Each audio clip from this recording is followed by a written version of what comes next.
সংখ্যালঘু ছাত্ৰ সন্থাৰ দৰং জিলা সমিতিৰ নৱনিৰ্বাচিত সভাপতি আফিজ নুৰ।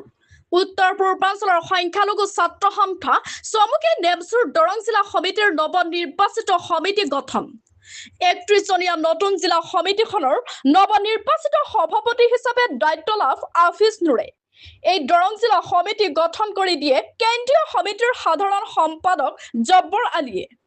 নৱনিৰ্বাচিত সমিতিখনত কাৰ্যকৰী সভাপতি হিচাপে মিন্টুল হক, উপ সভাপতি হিচাপে আব্দুল হাই আৰু ৰেকিব আহমেদ আৰু সাধাৰণ সম্পাদক হিচাপে ৰহিম আলী আৰু বাহাৰুল ইছলাম। আনহাতে সহকাৰী সম্পাদক হিচাপে দায়িত্ব লাভ কৰিছে আজিম আলীয়ে।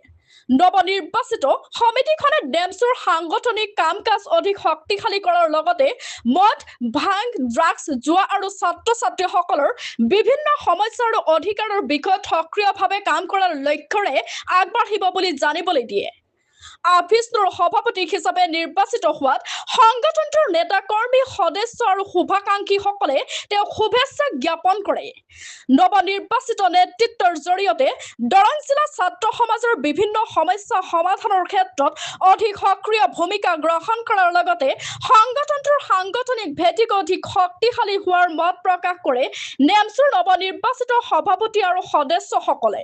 উত্তৰ পূৰ্বাঞ্চল সংখ্যালঘু ছাত্ৰ সন্থা দৰং জিলা সমিতিৰ আজিৰ সাধাৰণ সভা আছিলে আৰু পূৰ্বৰ সমিতি আমি ভংগ কৰি দি নতুন সমিতি আমি গঠন কৰিলোঁ।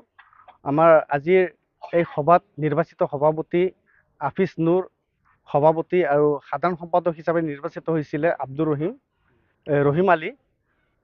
এই প্ৰেছিডেণ্ট সাধাৰণ সম্পাদকক লৈ কিনে আমি ৩১জনীয়া সমিতি গঠন কৰি দিলোঁ আৰু অনাগত দিনবোৰত তেওঁলোকৰ দ্বাৰাই যাতে সমাজত যি ধৰণে আপোনালোকে দেখিছে যে ড্ৰাগছৰ যি এটা বৰ্বৰ ড্ৰাগছৰ ওপৰত আমি এটা আমাৰ সজাগতা চলি আছে, তাতো আমি যি ধৰণে এইবিলাক শেষ কৰিবলৈ আমি চেষ্টা কৰি আছোঁ আৰু মদ, জুৱা, ভাং, টিৰ এইবিলাক বন্ধ হ'ব লাগে আৰু সমাজত আমি মানে এটাই চিন্তা আমাৰ ল'ৰা ছোৱালীবিলাকক কেনেকৈ উচ্চ শিক্ষিত কৰিব পাৰিম, সমাজখনত শিক্ষাৰ পোহৰ কেনেকৈ দিব পাৰিম, তাৰ প্ৰতি আমি লক্ষ্য ৰাখি কিনে আমাৰ আজি যি দৰং জিলা সমিতি নতুন নৱনিৰ্বাচিত সমিতিখনক আমি এই ক্ষেত্ৰত যাতে গুৰুত্ব সহকাৰে লয়, এয়া আমাৰ মানে অনুৰোধ আৰু আহ্বান থাকিল। হয়, উত্তৰ পূৰ্বাঞ্চল সংখ্যালঘু ছাত্ৰ সন্থা চমুকৈ নেমচুৰ আজি আমাৰ কেন্দ্ৰীয় সমিতিৰ সাধাৰণ সম্পাদক আজি আমাৰ সাধাৰণ সভাত উপস্থিত আছিলে। মই কেন্দ্ৰীয় সমিতিৰ সাধাৰণ সম্পাদকৰ লগতে আমাৰ কেন্দ্ৰীয় সমিতিৰ সভাপতি মাননীয় বদৰুল ইছলাম ডাঙৰীয়াক মই আন্তৰিক ধন্যবাদ জ্ঞাপন কৰিছোঁ।